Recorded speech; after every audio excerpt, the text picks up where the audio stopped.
Bonjour à tous. Dans cette vidéo, tu vas pouvoir tester tes connaissances sur le théorème de Thalès à l'aide d'un QCM. Il comportera 10 questions avec 3 réponses possibles et une seule réponse correcte à chaque fois. Attention, le temps est limité, mais si jamais c'est trop rapide pour toi, tu peux utiliser le bouton pause. Pense à compter ton score. C'est parti. Question 1. Je peux utiliser le théorème de Thalès si j'ai A, un grand triangle et un petit triangle, B, des droites parallèles et des points alignés dans un certain ordre, ou C, un triangle rectangle. C'est la réponse B. Question 2. J'utilise la réciproque du théorème de Thalès pour A, calculer la longueur du côté d'un triangle, B, démontrer qu'un triangle est rectangle, ou C, démontrer que des droites sont parallèles. C'est la réponse C. Question 3. Dans cette configuration de Thalès, quelle égalité est correcte? Voici 3 propositions.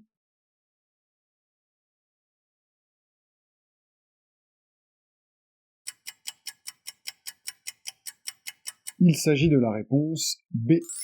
Question 4. Dans la même configuration de Thalès et avec ses longueurs, calcule EC. A, EC égale 9, B, EC égale 6, ou C, EC égale 5.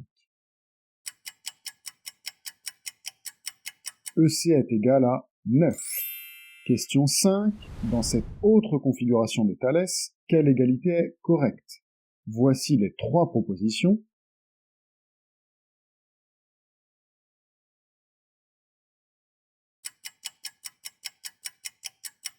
Il s'agit de la réponse A. Question 6. Dans la même configuration de Thalès et avec ses longueurs, calcule maintenant AD. A, AD égale 4, B, AD égale 3, ou C, AD égale 2. AD est égal à 2. Question 7.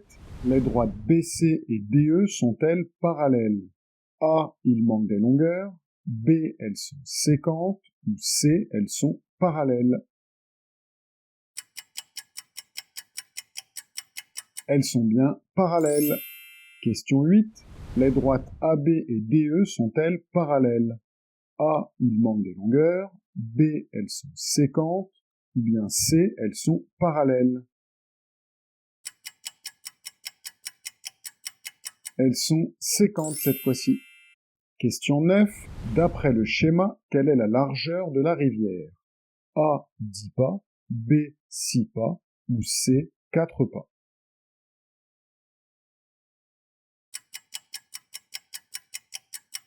C'est 4 pas. On arrive au bout. Question 10. La planche est-elle parallèle au sol?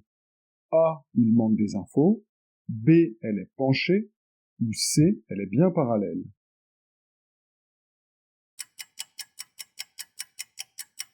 Elle est bien parallèle. Et voilà, ce QCM est maintenant terminé. Dis-moi le score que tu as obtenu. Si tu as obtenu entre 0 et 5, tu peux encore progresser. Revois ton cours si tu en as un, ou alors revois les vidéos sur ce sujet, dont je mets le lien en description. Essaye de refaire ce test une autre fois pour voir si tu y arrives un peu mieux. Si tu as obtenu entre 6 et 8, c'est déjà bien. Revois éventuellement tes erreurs et essaye de recommencer une autre fois plus tard ce QCM pour améliorer ton score. Si tu as obtenu entre 9 et 10, bravo à toi. Tu maîtrises le théorème de Thalès, mais n'oublie pas d'être rigoureux sur ta rédaction en évaluation ou au brevet et tu réussiras parfaitement.